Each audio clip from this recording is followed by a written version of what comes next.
Assalamu alaikum dear students. Welcome to the lecture number 3 of probability theory. Today we will go through some basic definitions of probability theory before going further to the concepts of probability. First of all, look at properties of random experiment. A random experiment has three properties. एक random experiment की three properties होंगी. The experiment can be repeated practically और theoretically any number of times. एक experiment जिसे any number of times repeat किया जा सके उसे हम रैंडम एक्सपेरिमेंट कहेंगे. The experiment always has two और more possible outcomes. An experiment that has only one possible outcome is not a random experiment. इस रैंडम एक्सपेरिमेंट के हमेशा टू या टू से ज़्यादा पॉसिबल आउटकम्स होंगे. अगर किसी रैंडम एक्सपेरिमेंट का एक पॉसिबल आउटकम है तो वो रैंडम एक्सपेरिमेंट नहीं होगा, वो जस्ट एक एक्सपेरिमेंट होगा. The outcome of each repetition is unpredictable. Her repetition का आउटकम अनप्रेडिक्टेबल होगा. हमारे पास आउटकम क्या आने वाला है, हेड आने वाला है, टेल आने वाला है. अगर हम एक कॉइन को टॉस करते हैं तो ये हमें पहले से नहीं पता होता, उसमें एक अनसर्टेनिटी होती है. तो रैंडम एक्सपेरिमेंट की ये थ्री प्रॉपर्टीज़ हैं. इसकी एक एग्जांपल देख लें. Considering a more realistic example, interviewing a person to find out whether or not he or she is a smoker is an example of a random experiment. This is so because this example fulfils all three properties that has just been discussed. एक person अगर उसको interview किया जाए इस purpose के लिए कि पता लगाया जा सके कि वो स्मोकर है या नहीं है, तो ये एक रैंडम एक्सपेरिमेंट है. रैंडम एक्सपेरिमेंट कैसे है कि this process of interviewing can be repeated a large number of times. ये इंटरव्यू करने का प्रोसेस हम काफ़ी दफ़ा large number of times perform कर सकते हैं. To each interview there are at least two possible replies. हर इंटरव्यू में दो ही पॉसिबल रिप्लाई हो सकते हैं कि I am a smoker and I am not a smoker. कोई ये रिप्लाई तो नहीं हो सकता ना कि I am a smoker as well as I am a non smoker. तो दो पॉसिबल इसके रिप्लाईज हो सकते हैं. और for any interview the answer is not known in advance. हर इंटरव्यू में हमें पहले से नहीं पता होगा कि पर्सन का रिप्लाई क्या आने वाला है, तो उसमें एक अनसर्टेनिटी होगी कि उसका आउटकम क्या आने वाला है. तो इसलिए हम ये तीनों प्रॉपर्टीज सेटिस्फाई होती हैं, इसलिए ये एक रैंडम एक्सपेरिमेंट है. तो रैंडम एक्सपेरिमेंट की हमने डेफिनेशन देख ली. अब नेक्स्ट है हमारे पास occurrence of an event and complementary events. कि अकरेंस ऑफ एन इवेंट, एक इवेंट का अकर होना, और कॉम्प्लीमेंट्री का मतलब है कि एक इवेंट का अकर ना होना, तो वो उस इवेंट का कॉम्प्लीमेंट होगा. अगर वो इवेंट अकर नहीं कर रहा तो उसे कहेंगे कॉम्प्लीमेंट्री इवेंट. अब सपोज़ हम ये कर लेते हैं कि an event A is set to occur if and only if the outcome of the experiment corresponds to the sum element of A. Suppose we toss a die. हम एक die को टॉस करते हैं और हम इंटरेस्टेड किस में हैं कि किस इवेंट में हम इंटरेस्टेड हैं कि डाई के ऊपर आने वाला नंबर इवन होगा. तो इसकी सैम्पल स्पेस का इवेंट हमारे पास ये कौन सा बनेगा. जब हम एक डाई को टॉस करते हैं तो उसके पॉसिबल आउटकम्स क्या होते हैं, 1, 2, 3, 4, 5 और 6. अगर हम इस इवेंट में इंटरेस्टेड हैं कि आने वाला नंबर हमारे पास इवन होगा, तो वो कौन सा इवेंट बनेगा, सैम्पल स्पेस का सबसेट जो होगा 2, 4, 6. अगर हमारे पास आउटकम 2 आ जाता है तो वो उस ए इवेंट में बिलोंग कर रहा है. अगर हमारे पास 2 आ जाता है या 4 आ जाता है या 6 आ जाता है तो हम कहेंगे कि ए इवेंट अकर कर गया है, ए इवेंट हैज़ अकर्ड, यानी हमारे पास इवन नंबर आ गया है. अगर हमारे पास ऑड नंबर आता है तो वो उसका कॉम्प्लीमेंट होगा. कॉम्प्लीमेंट्री इवेंट क्या होगा, the event not a is denoted by a bar और ए सी सबस्क्रिप्ट में कॉल्ड द निगेशन और कॉम्प्लीमेंट्री इवेंट ऑफ ए. इसकी एग्जांपल ये है कि अगर हम एक कॉइन को टॉस करते हैं तो हमारे पास दो पॉसिबल आउटकम्स होते हैं, हेड्स होते हैं या टेल्स होते हैं. तो हेड्स का कॉम्प्लीमेंट टेल होगा और टेल का कॉम्प्लीमेंट हेड होगा. अगर हमारे पास एक सैम्पल स्पेस में n सैम्पल पॉइंट्स हैं तो उसके number of possible outcomes, number of possible subsets हमारे पास क्या होंगे, 2⁻n. n सैम्पल पॉइंट्स अगर हमारे पास एक सैम्पल स्पेस में हैं तो नंबर ऑफ़ पॉसिबल सबसेट्स उस सैम्पल स्पेस के, और सैम्पल स्पेस के सबसेट्स को हम क्या कहते हैं, इवेंट्स कहते हैं, वो होंगे 2⁻n. और यहाँ पर 2n लिखा हुआ है, this is a miss printing, तो यहाँ पे हम इसको करेक्ट कर लेते हैं.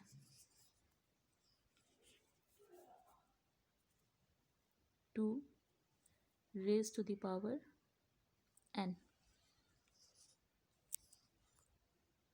और जैसे कि हमारे पास एक सेट है एग्जाम्पल में s is equal to ABC, तो इसके 3 सैम्पल पॉइंट्स हैं, तो इसके पॉसिबल सबसेट्स कितने होंगे? 8 होंगे।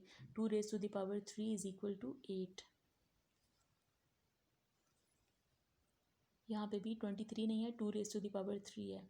Each of these subsets is an event. इनमें से जितने भी हमारे पास जितने भी सबसेट्स हैं, पॉसिबल सबसेट्स लिखे हुए हैं, इनमें से हर सबसेट को हम कहेंगे ये एक इवेंट है। और जो फाई है, एम्प्टी सेट है, उसे हम कहेंगे कि ये इम्पॉसिबल इवेंट है। और जो ABC सैम्पल स्पेस, हमारे पास फुल सैम्पल स्पेस लिखी हुई है ABC, इस इवेंट को हम कहेंगे कि श्योर इवेंट। और जो फाई एम्प्टी सेट है उसे हम कहेंगे impossible event, because it can never occur, क्योंकि उसमें कोई भी सैम्पल पॉइंट नहीं है हमारे पास। तो कॉम्प्लीमेंट्री इवेंट्स और occurrence of event, I hope you have understood. Next हमारे पास एग्जॉस्टिव इवेंट्स हैं। एग्जॉस्टिव इवेंट्स हमारे पास क्या होते हैं,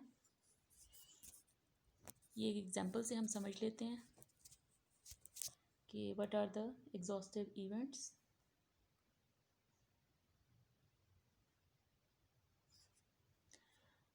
We have if we toss a coin,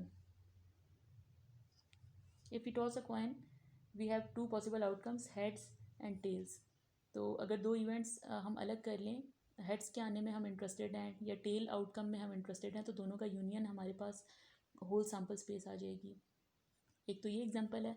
more appropriate example जिससे हमें क्लियर हो जाएंगी चीज़ें, वो ये है कि अगर हम एक डाई को टॉस करते हैं तो हमारे पास पॉसिबल आउटकम्स क्या होते हैं, सैम्पल स्पेस क्या बनेगी हमारे पास अगर हम एक डाई को टॉस करते हैं। 1 2 3 4 5 6। इवेंट ए हम ले लेते हैं कि डाई जब हम एक डाई रोल करेंगे तो हमारे पास आने वाला नंबर ऑड होगा, तो वो हमारे पास इवेंट क्या बनेगा, 1 3 5। और ये इवेंट आपको पता है सैम्पल स्पेस का सबसेट है। और दूसरा इवेंट हमारे पास क्या बनेगा कि जिसमें हम इंटरेस्टेड हैं कि हमारे पास जब हम डाई रोल करेंगे तो इवन नंबर आएंगे 2 4 6। और ये 2 4 6 भी इवेंट है और सैम्पल स्पेस का सबसेट है। अब अगर हम ए यूनियन बी करें, ए यूनियन बी हमारे पास क्या आ जाएगा, 1 2 3 4 5 6, होल सैम्पल स्पेस आ गई।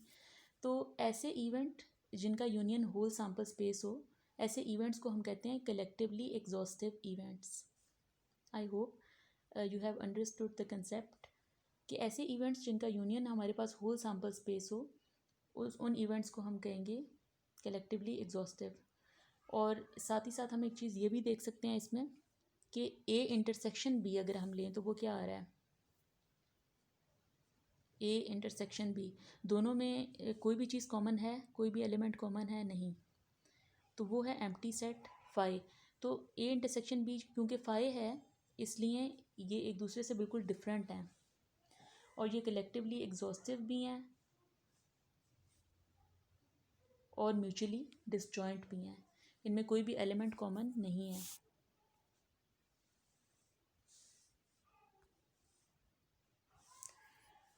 एग्जॉस्टिव इवेंट्स की definition proper, events are said to be collectively exhaustive when the union of mutually exclusive events is equal to the entire sample space S। तो ये हमें example से बात समझ आ गई है। In the coin tossing experiment head and tail are collectively exhaustive. In the die tossing experiment even number and odd numbers are collectively exhaustive events. Now the next concept is the Venn diagram. अच्छा, Venn diagram में एक event A की occurrence और non occurrence को show किया गया है। एक इवेंट अकर करता है, ये ए इवेंट है, तो अकर करता है ये सारा एरिया जहाँ पे ए इवेंट अकर कर रहा है। ए इवेंट अकर नहीं कर रहा तो बाकी सारा एरिया क्या है, A complement is shaded. Equally likely events कौन से होंगे? Two events A and B are said to be equally likely when one event is as likely to occur as the other. अगर एक इवेंट के आने की प्रोबेबिलिटी दूसरे event के आने की प्रोबेबिलिटी के इक्वल है तो उन दोनों इवेंट्स को हम क्या कहेंगे कि इक्वली लाइकली इवेंट्स हैं। In other words, each event should occur in equal number in repeated trials. Example क्या है कि when a fair coin is tossed, the head is as likely to appear as the tail.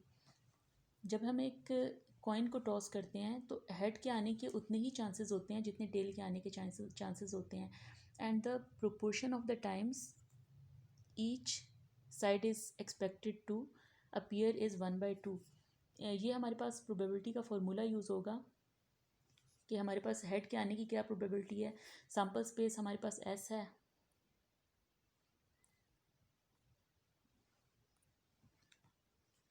ये है हमारे पास sample space S है। Number of favourable outcomes divided by total number of possible outcomes.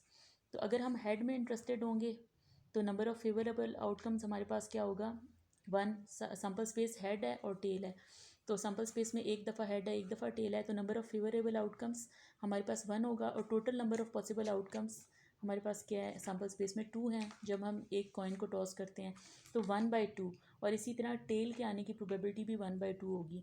तो tell और head के आने की probability same है, तो ये दोनों इवेंट्स हमारे पास इक्वली लाइकली होंगे।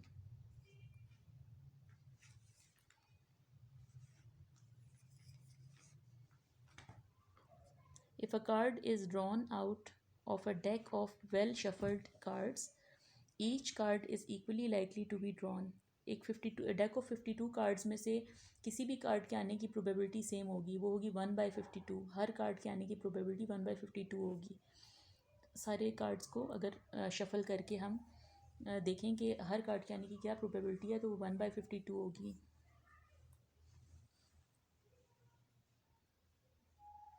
अच्छा, प्रोबेबिलिटी को स्टडी करने की 2 अप्रोचेज़ हो सकती हैं, या तो सब्जेक्टिव अप्रोच हो सकती है या ऑब्जेक्टिव। तो मोस्टली हम ऑब्जेक्टिव अप्रोच पे ही को ही स्टडी करते हैं, लेकिन एक डेफिनेशन सब्जेक्टिव प्रोबेबिलिटी की हम देख लेते हैं। As its name suggests the subjective और personality probability is a measure of the strength of a person's belief regarding the occurrence of an event A.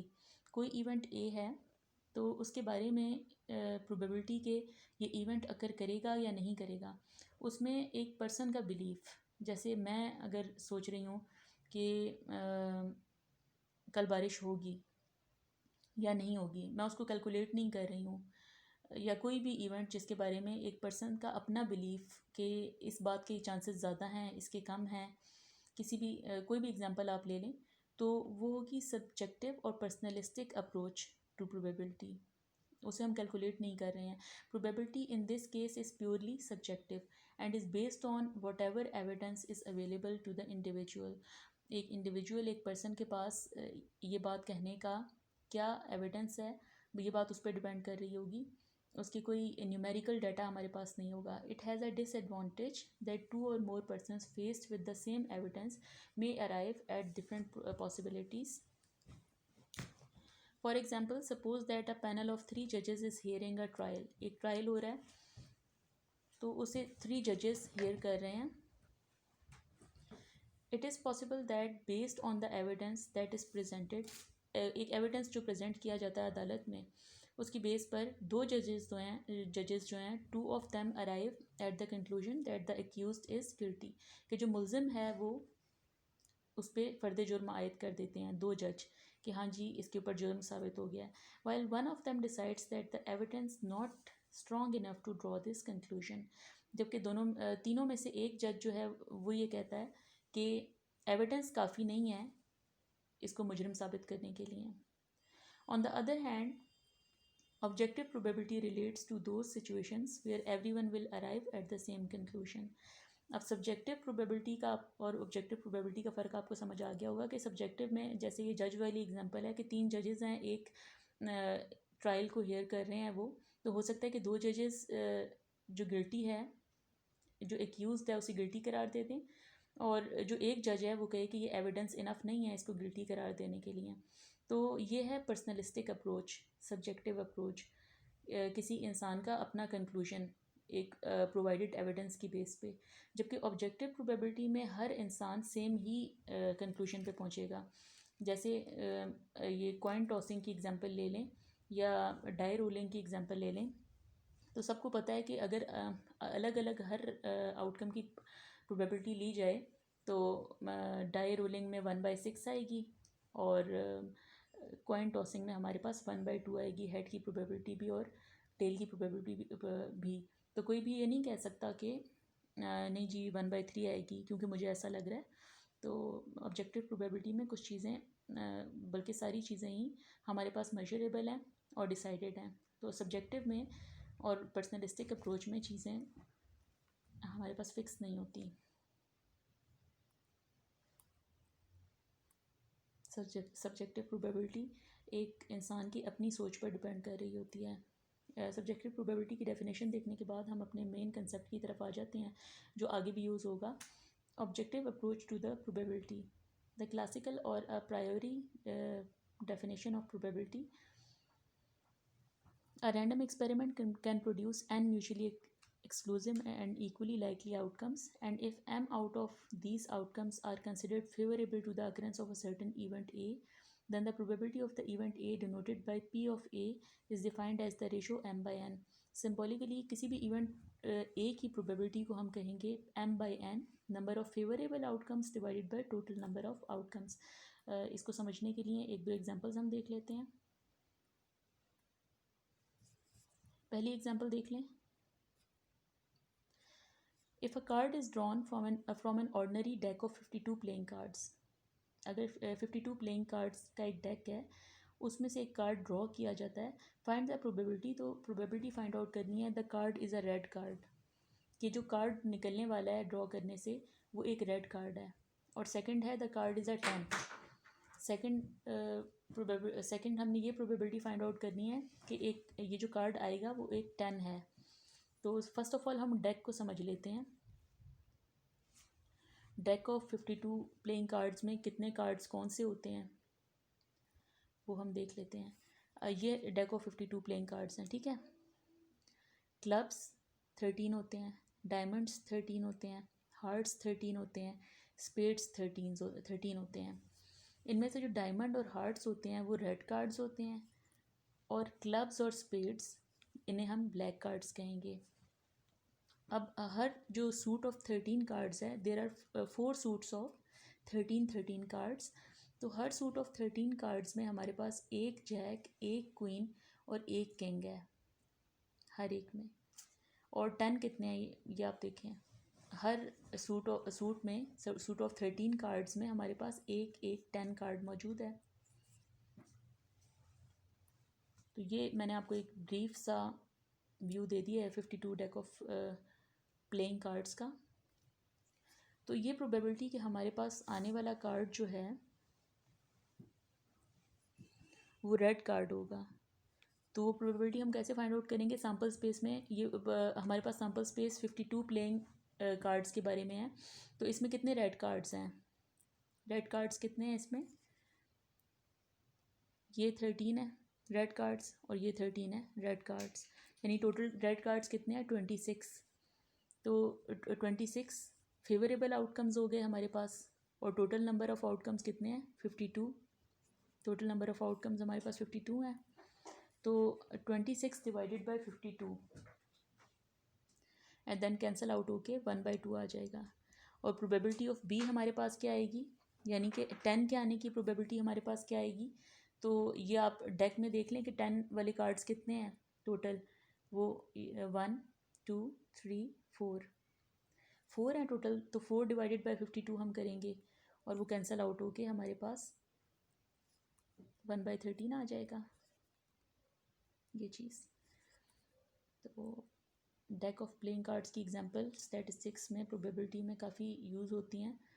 तो we should know about the distribution of cards in 52 cards of deck of 52 playing cards. Deck of 52 playing cards में cards की क्या distribution है, तो ये हमें मालूम होना चाहिए, ताकि स्टैटिस्टिक्स में ये बहुत सारी एग्जांपल्स इस्तेमाल होती हैं।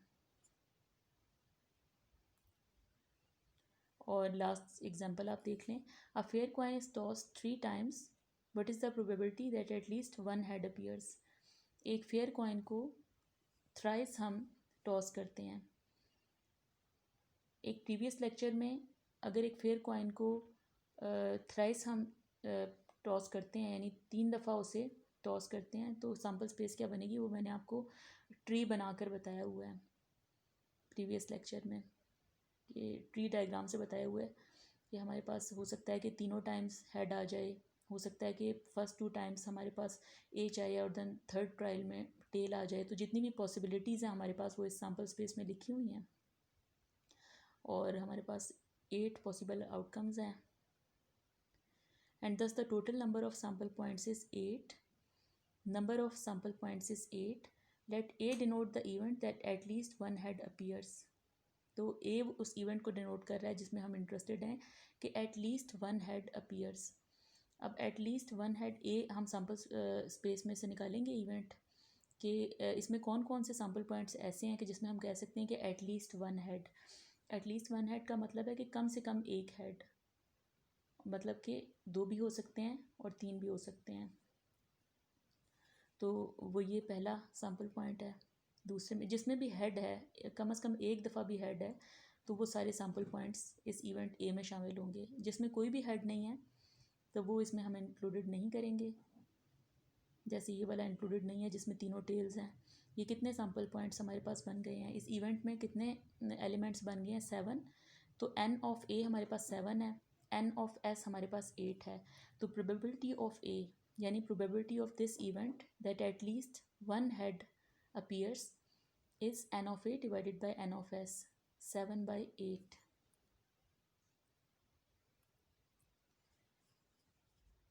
आई होप कि आपको ये सारे कंसेप्ट प्रोबेबिलिटी के समझ आ गए होंगे, प्रोबेबिलिटी की बेसिक सी डेफिनेशन, उसका फार्मूला, और इंशाल्लाह नेक्स्ट लेक्चर में हम कम्बिनेशंस एंड परमुटेशंस के बारे में स्टडी करेंगे।